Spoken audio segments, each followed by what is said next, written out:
Om Sang Saraswati Namaha. Namaste. We're going to begin tonight with verse 131 on page 185.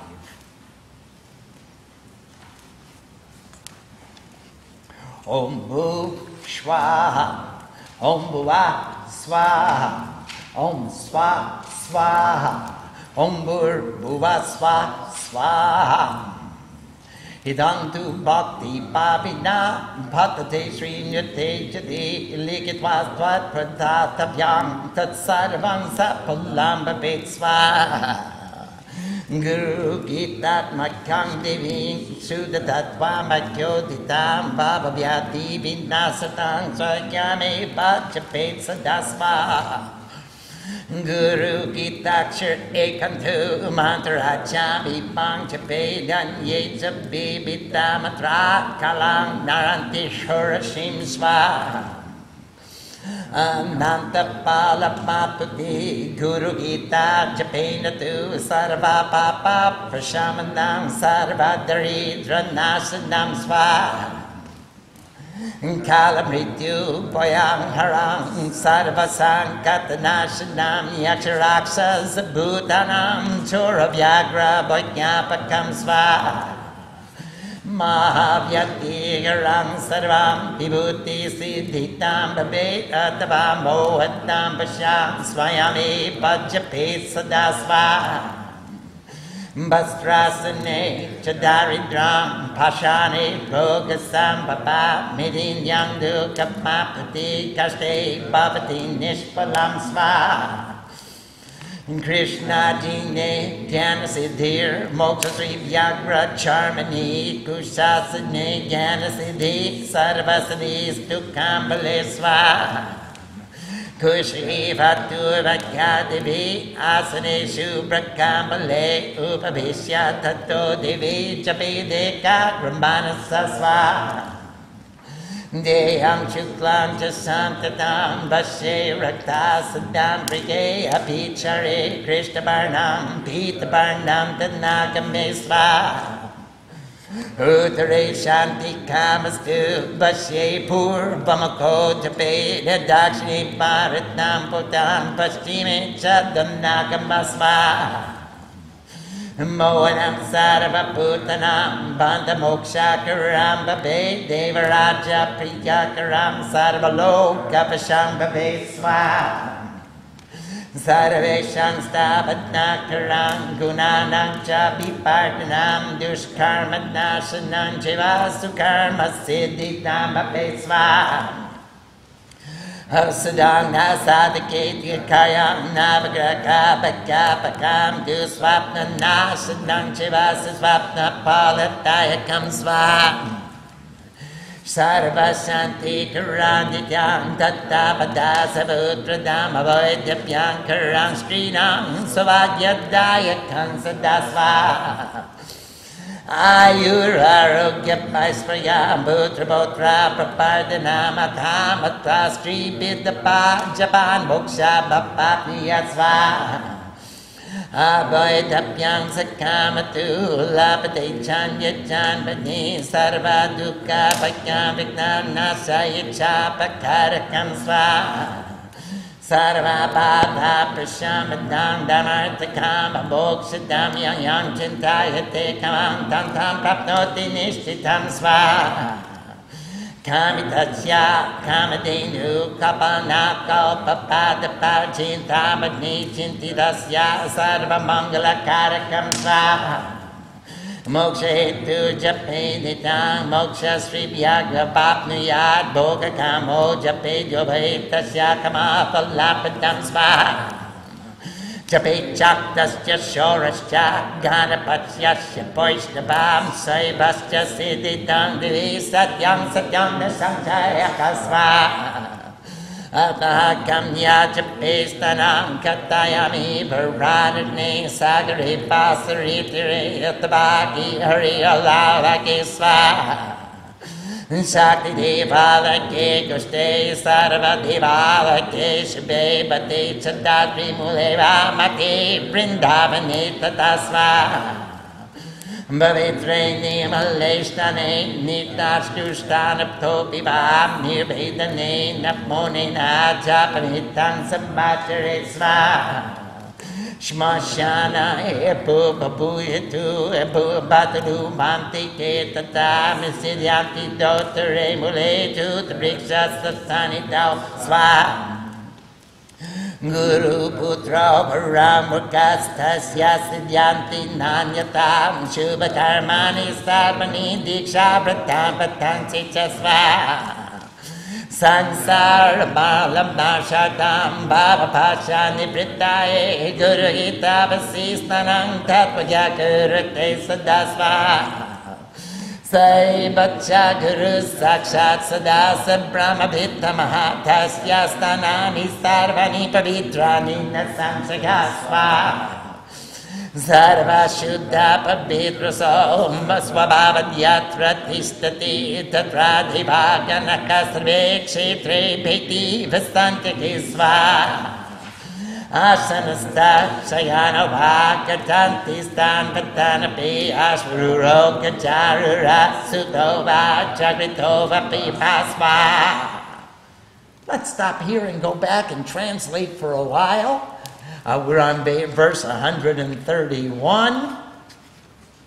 Whoever, with an attitude of devotion, will recite or listen or bestow a writing of these names, all of these will produce fruit. So here you have reciting, listening, or bestowing a writing of these mantras. If you even hand somebody the book, all of these bestow fruit.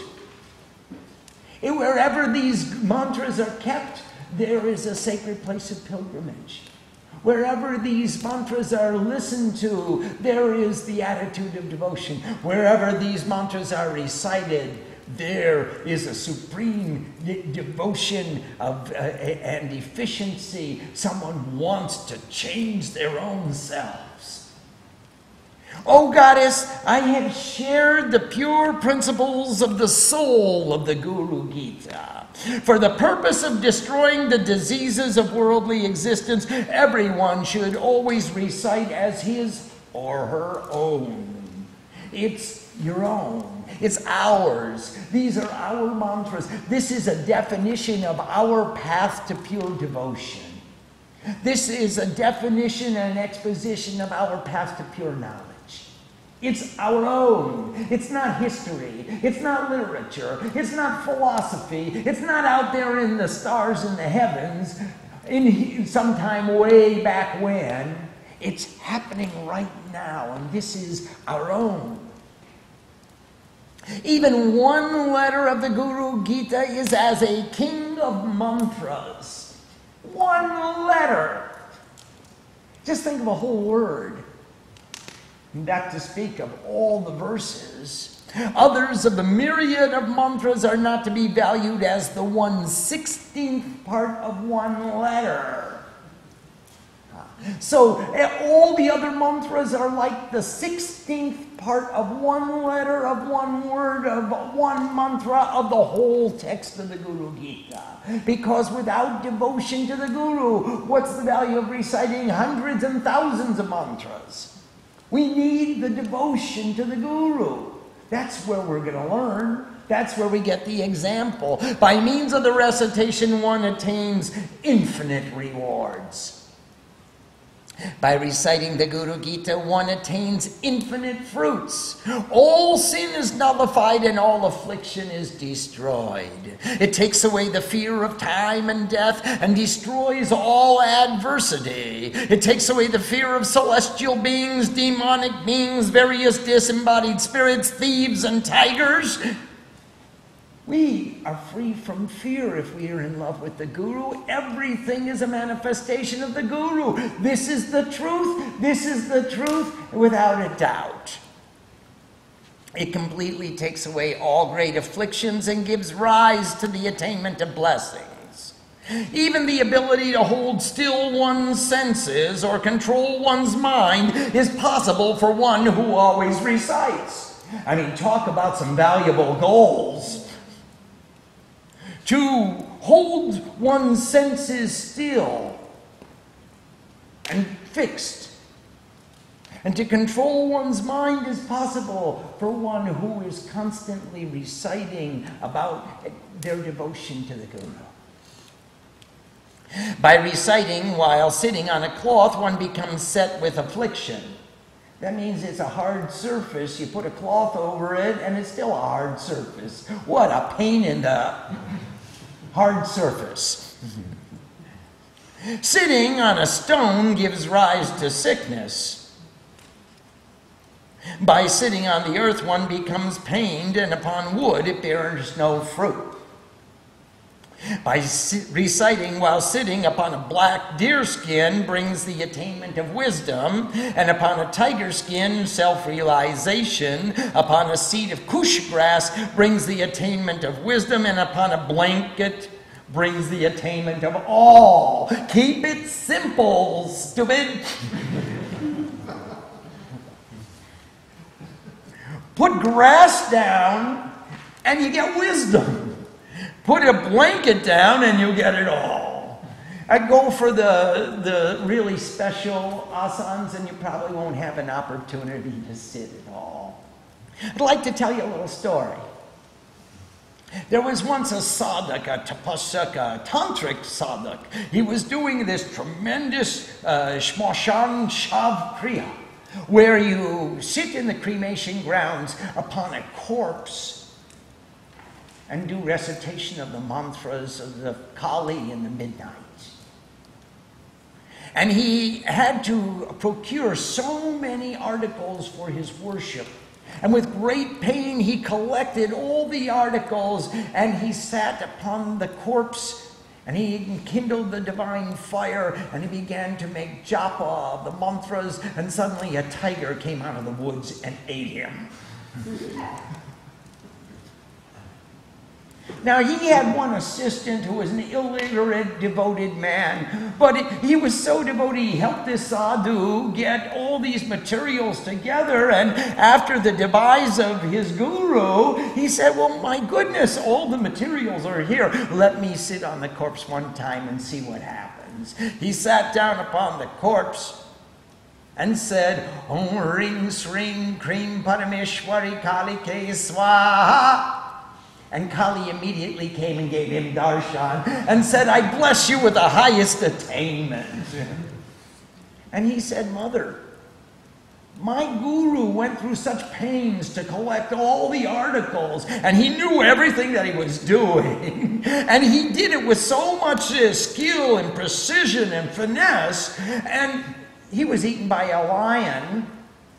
And I didn't know anything. I just helped him put things in place and tried to organize as best as I could.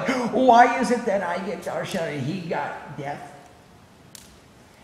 And Kali said, in your last life, you were a great devotee. And in this life, you get the fruition of your dharma, of your devotion, of your dharma. You get the highest realization. Your guru still had ego, and so therefore he has to come back and work harder again. So if you spend all your time collecting a black deer skin or a tiger skin, that's no guarantee of attainment.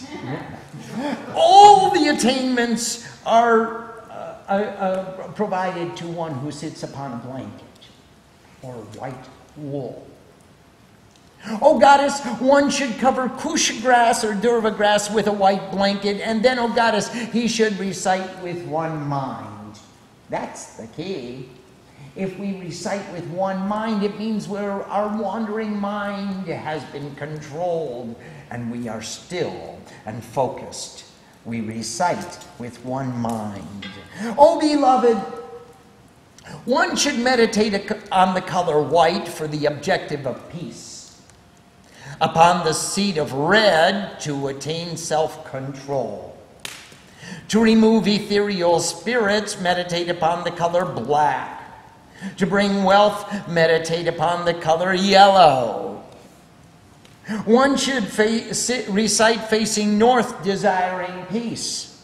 Facing east, for self-control. Desiring to slay all adversity, one should face south. Facing west will invite wealth.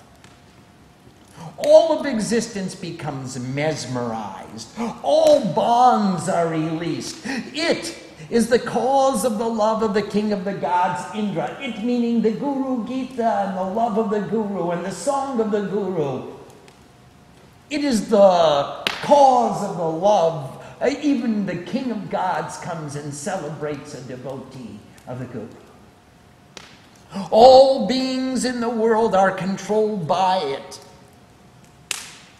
Everybody, if you've got devotion to the Guru, it controls your life. And if you don't have devotion to the Guru, that also controls our lives. We will realize and enjoy the fruit of our karma, whether we like it or not. It is the Lord of all, the cause of restriction of all iniquity, that which increases good attributes, and that alone which destroys evil action, that which produces the attainments of excellent action. It is the process of accomplishing imperfect effects, removing the fear of the 9 planets, destroying bad dreams, and granting the fruit of dreams. It is the eternal cause of all peace, the granter of children to those who desire. And that doesn't just mean physical children, it could be metaphysical children. Remember our story of Vishwamitra and Vashishta. There were 5 kinds of children. A child begotten by mother and father, a child born from the womb of wisdom through initiation by the Guru, a child won by the spoils of war, an adopted child, and the 5th child is one who is purchased for a price. The cause of averting the widowhood of women, and also always the giver of good fortune. So if you've got devotion to the Guru, you can avoid becoming a widow. It'll bestow good fortune. It'll give you children. It'll give you longevity. It'll give you posterity, something that you can contribute to the next generation. One attains life, freedom from disease, and imperishable qualities for their children and their grandchildren throughout the generations. Well, just think, if you're devoted to the Guru and you're living with the Guru and you're following the bhav of the Guru, what example do your children receive in order to pass down to their children and throughout the generations? It continues. If recited by a widow or any woman without desire, she may attain self-realization. So usually widows are given as an example of people who are trying to free themselves from all desires. They renounce all desires because their husband is in heaven and lives in their heart. So a widow is given as an example, or any woman without desire, and any man without desire. They desire only godliness, and then they get godliness. If recited without the prescribed way or with personal desires, then they will attain in another lifetime. So it accrues. We're on the accrual system. It's not only a cash basis. You get to accrue the merits from many lifetimes together, and they all add up in our karma account.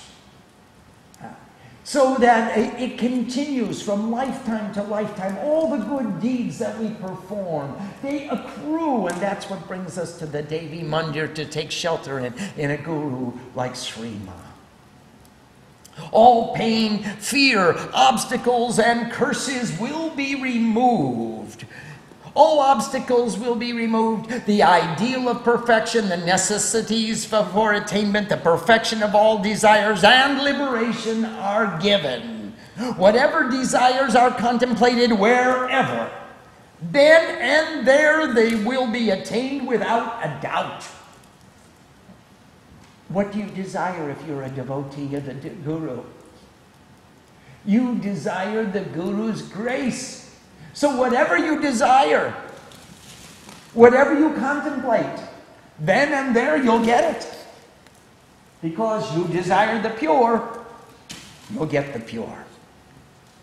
It is the cow which fulfills all desires of one who is desirous and allows one to attain the thinkable and unthinkable.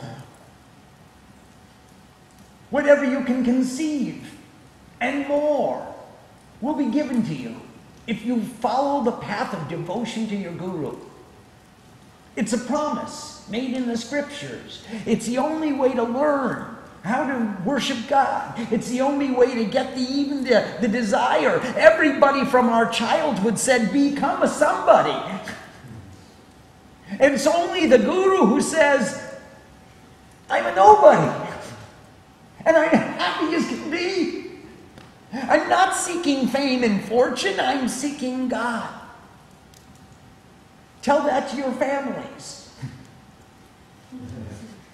They'll give you electric shocks. It is the gem of all thoughts to the thoughtful and the cause of all welfare. For one who always recites desiring liberation, he will attain the radiance of a liberation. For one who recites desiring enjoyment, to him it grants the fruit of desire. It should be recited by the worshippers of Shakti, the sun, Ganapati, Vishnu, and Shiva. It is not sectarian. It is beyond all the classes and all the divisions of Hindu philosophy. Remember the 5 branches of Hindu Dharma, the followers of Shiva, Shakti, Vishnu, Ganapati, and Surya, and the Navagraha. All the classes of Hindu Dharma should follow their Guru. Oh goddess, it will give attainment. It is true. It is true without a doubt. O giver of boons, now I speak of the places to recite for the fulfillment of desire. What's a good place to chant this Guru Gita? At the sea, on the bank of a river, or in a temple of Vishnu or Shiva. In the temple of Shakti or any other god where cows reside, in a goshala, in a stable or barn, or where any god resides, or goddess. It's pure. Under a banyan tree, at the feet of the Creator, in a field, or in the forest of delight. In a pure and beautiful place, always one should perform the vows of purifying austerities. Even without understanding or in silence, one can offer this recitation. You can chant very quietly. Even if you don't understand what it's saying, you're going to feel it. And as you feel it more and more and more, you'll seek for definitions of the words. At least you can define the feeling. It feels pure. It feels clear. It feels positive. It's pure, positive, clear input. Even if you don't understand what the words are saying intellectually, even greater if you do understand what the words are saying. In the cremation grounds, or any other fearful place, or at the root of a banyan tree, perfection may be attained. At the root of a datura tree, the thornwood apple tree, or near a mango tree. I used to live under a big mango tree. And all spring long, we would put mosquito nets underneath the tree. Not for the mosquitoes, but for the mangoes. To keep the mangoes from falling on our heads. We would climb under the mosquito nets, and then in the morning we would just go reach up on the top and pull out a big juicy mango and take a bite. The children of the Guru, the disciples, though they may be fools, and by God they are, can attain to perfection in all pure actions such as initiation, performance of vows and purifying austerities. Others cannot. That means if you're not devoted to your guru, you can do all the stuff you want to, all the austerities, all the vows, all the initiations. I'm going to get initiation from this guru and that guru and the other guru. You're just collecting initiations. Those are ceremonies. The children of the guru say, hey, Ma, you're my guru. I surrender to you. I feel you. I see you inside me. I'm in love with you. And I serve you with every activity that I perform. And then you're a child of the guru. Others are wasting their time. Or they're preparing themselves to become children of a guru. In order to destroy the dirt of the world of objects and relationships, to free from the bonds of worldly attachment, the knowers of the principles should always take the bath of the Guru Gita. Take a bath in devotion to your Guru. 1,000th part of one drop of water from the toe of the Guru is more valuable than bathing in all the holy places of pilgrimage. I remember a poem from the Tantra Sara. The soul within you is a river. Its sacred bathing place is contemplation. Its banks are holiness. Its waters are truth. Its waves are love. Go to that river for purification. Mere water alone will not make you pure. And that means that you can go to all the places of pilgrimage, but if you don't have devotion to the Guru, you're just washing yourself with water. And if you take 1,000th part of one drop of water from the toe of the Guru, it's really equivalent to bathing in all the holy places of pilgrimage. He actually becomes the Guru and always the knower of supreme divinity. Wherever he may go, all places become pure without a doubt. Look at our example. Wherever she resides, she maintains her own attitude, completely pure within and without. Now that's a devotee. There, in her presence, the multitude of the gods in all places of pilgrimage will inhabit. Wherever she goes, that's the place of pilgrimage. That's where the gods reside.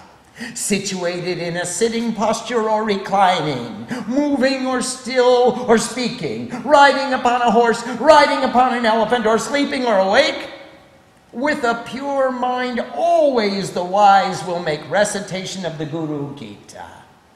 By merely having the intuitive vision of such a one who is completely absorbed by the Guru, another life, another birth will not be known.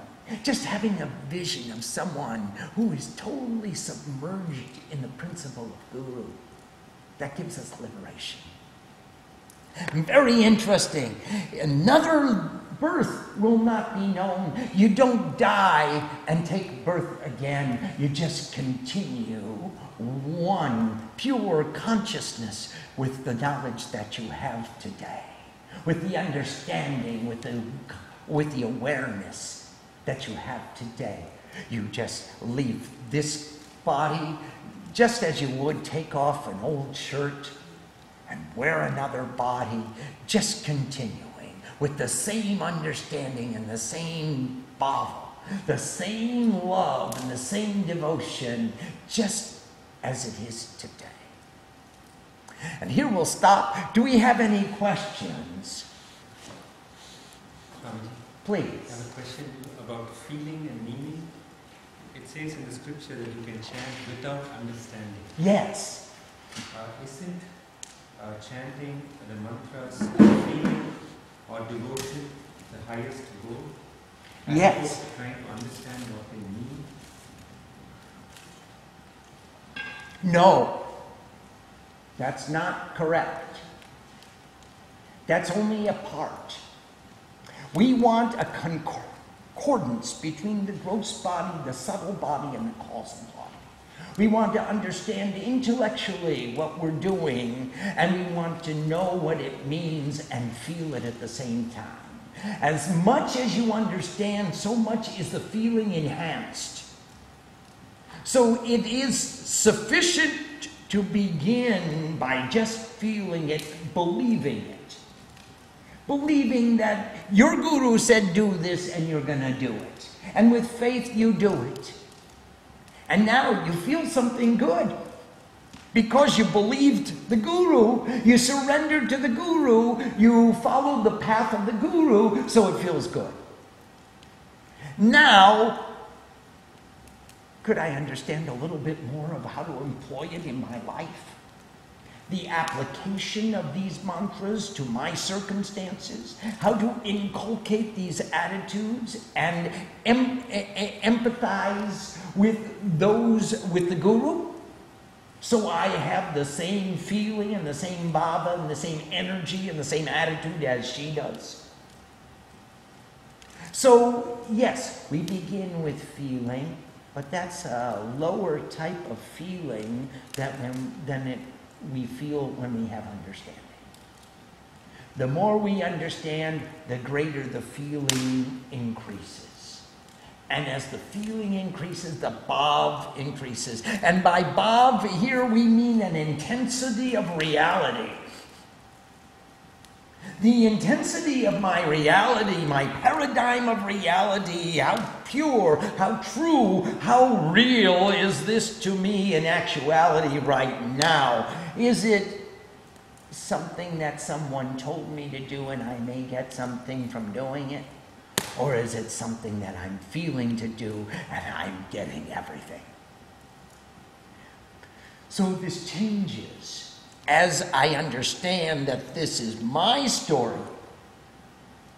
This isn't somebody else's history written 3,000 years ago. This is my story that I'm realizing right now, today, because I am a devotee of the Guru. This is describing my attitudes towards life. Are there other questions? Please.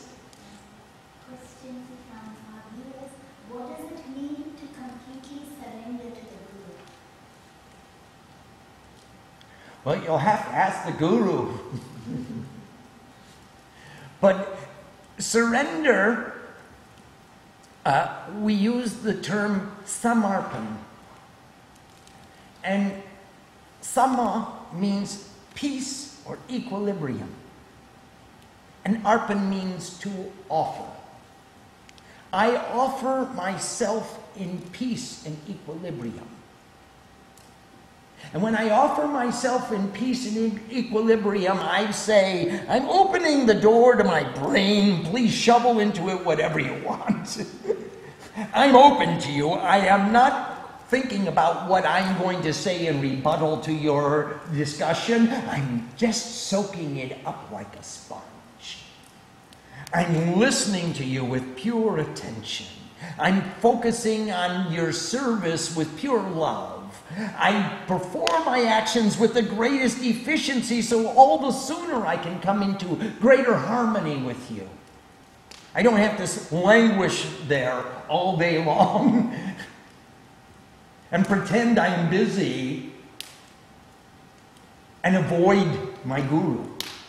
Rather, I will quickly complete my tasks as efficiently as possible, and then all the sooner I can come into your association to drink the nectar of your words. And then to follow those teachings and employ those practices in my life. That means to surrender to the Guru. Now, it's a very subjective definition. As many people as you ask, so you will get other versions of the definition, because a complete surrender to the Guru means nirvikalpa samadhi.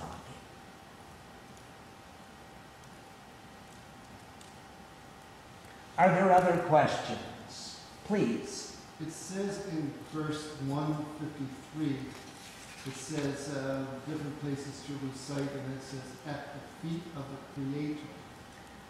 That puzzles me. At the feet of the Creator. Yes, the Creator, whether manifest or unmanifest, anywhere in His creation. But if you can find the Creator, or your Guru could be the Creator, or an image of Brahma could be the Creator, or wherever you feel one with the creation, you're at the feet of the Creator. And Dhatri it also means supporter. Dhatri will also mean giver.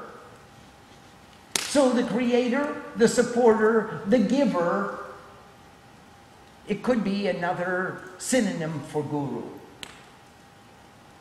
If you take it to its highest extension, who gave to you the most and the best? Who supported you the most and the best? Who gave birth to the creation of divinity all around you? At the feet of the Guru? That would be another extension of the definition. Are there other questions? Please. Yes, verse 150. Yes. The one who always recites desiring liberation, he will attain the radiance of liberation. The one who recites desiring enjoyment. Now, what do they mean by enjoyment? Whatever you wish to enjoy. What do you wish to enjoy if you are truly a devotee of the Guru? There are two things: Gyan and Bhakti. Those are the commodities in stock and trade of the Guru's business. So you wouldn't come to the Guru and say, please get me a girlfriend, or please help me win the lottery. Probably not. Some people do, but generally devotees of the Guru would come and say, give me your greatest wealth. And the Guru would open up her purse and say, hey, there are two things here. They can feel girth and their own property, and so we are so. Thank you. Are there other questions? Here's a question from Alberta, Canada. Yes. Hello, Albert. Namaste. How does one choose a guru? Can one serve two gurus at the same time? There is only one Guru in the universe, and that is Shiva. Brahma, Vishnu, and Shiva are the Guru.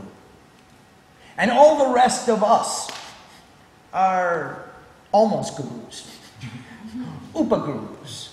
But another thing also, if you have devotion and learning and desire to learn wisdom, there is no two guru. Saying all gurus are same. We are devoted to the one Guru who speaks through many mouths.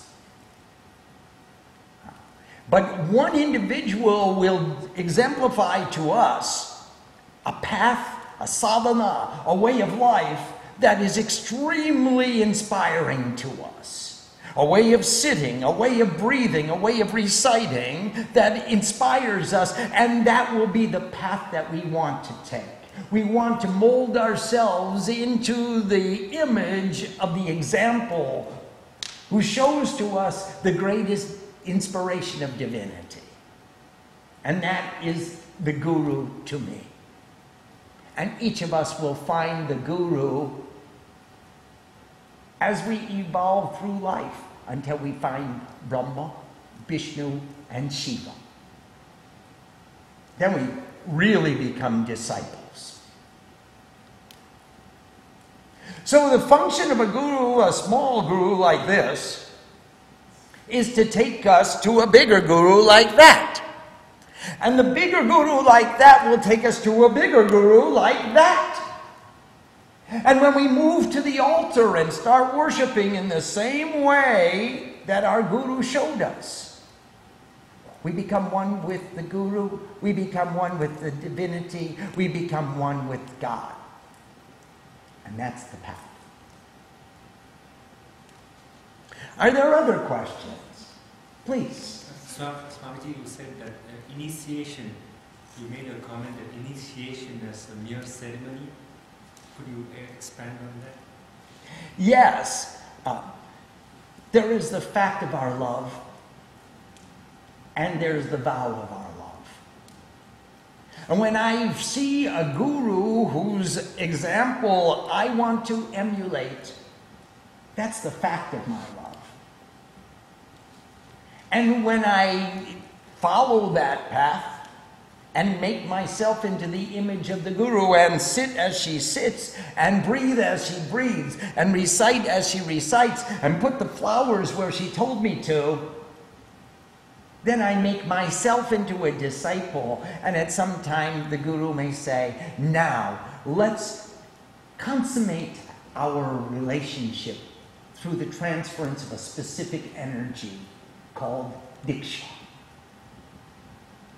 It's not like you go and pay $50 and say, stand in line, and somebody gives you a mantra and says, that's Diksha. That's a lower kind of Diksha. The Diksha we're talking about is like the marriage ceremony. First you fall in love, and then you go to the altar.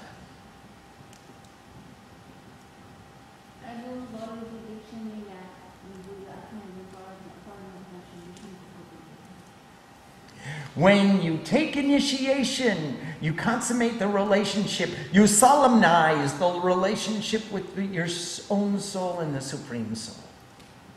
And that's the Diksha. The Atma unites with the Paramatma. Because when you're in the presence of the Guru, you're in the presence of God. Are there other questions? What does it mean in verse 130? It says, what does it mean to act without it being action? How does one accomplish this? We discussed that as non-action means unattached action. So when we perform action without attachment, it is non-action to us because it has no capacity to bind us. There is no prarabdha that is generated from unattached action. It's the same as nitya karma. It becomes karma yoga. Please. Swamiji, you're talking about detachment or vairagya. Is there something that we can do to cultivate this attitude of detachment? You're going to laugh at this one. Become attached. The only thing that we can do to cultivate vairagya is to cultivate attachment. When you cultivate attachment to Guru, when you cultivate attachment to wisdom, then vairagya rises of its own accord. You cease to be attached to the worldliness because you're already busy. There's a knock on the door, but there's nobody home. The desires of the world call us, but there's no one there to answer the door. So therefore, we're already busy. And that's the only way to relieve ourselves from attachment, is to attach ourselves consciously with a sankalpa. We make a sankalpa to attach ourselves consciously to the pure and the noble and the great and the greater than the greatest. And that's how we free ourselves from attachment.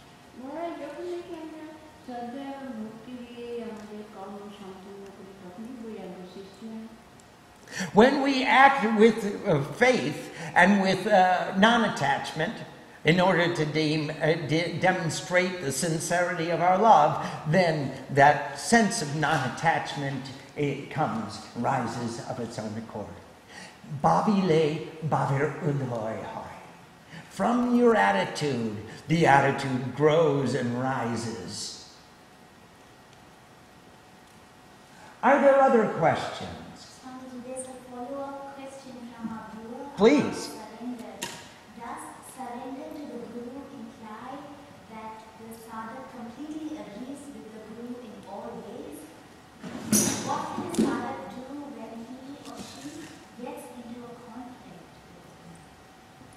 Oh, those are two different questions. First of all, no.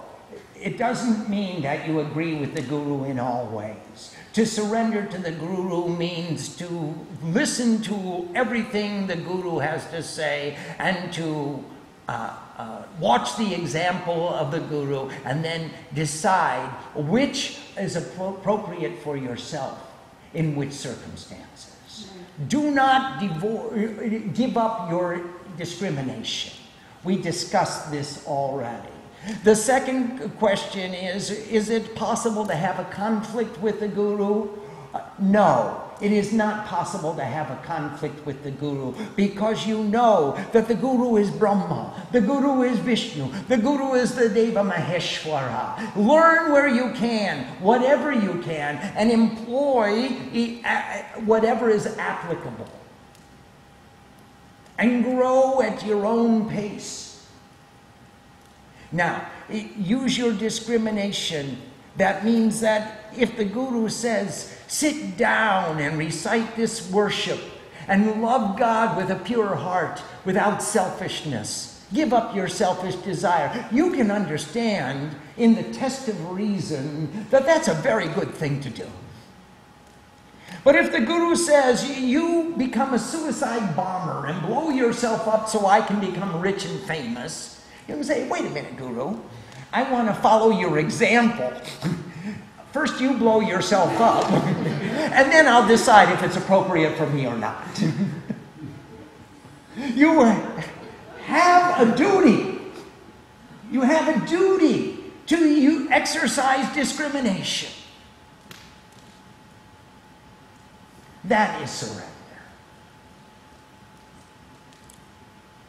Are there other questions? Please. What happens to an atheist who serves the Guru with devotion but doesn't believe in God? The Guru becomes your God. If you serve with devotion, that is God to you. Whatever you love, that's your form of divinity. It doesn't mean you have to believe in an image of God like we have in the Hindu pantheon, or in a non-image of God like they practice in Mohammedanism or Muslim religion or in Judaism philosophy. It could be an image of Christ, it could be an image of Ramakrishna, it could be an image of your Guru. If you're in love, it could be an image of your spouse. If you're in love and you're focused in that love, you're free. And that's the truth.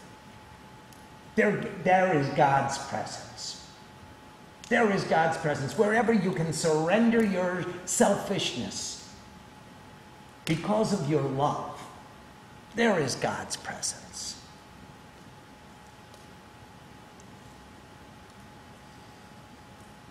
Om Sang Saraswati Namaha. Namaste. Everybody happy? Yes.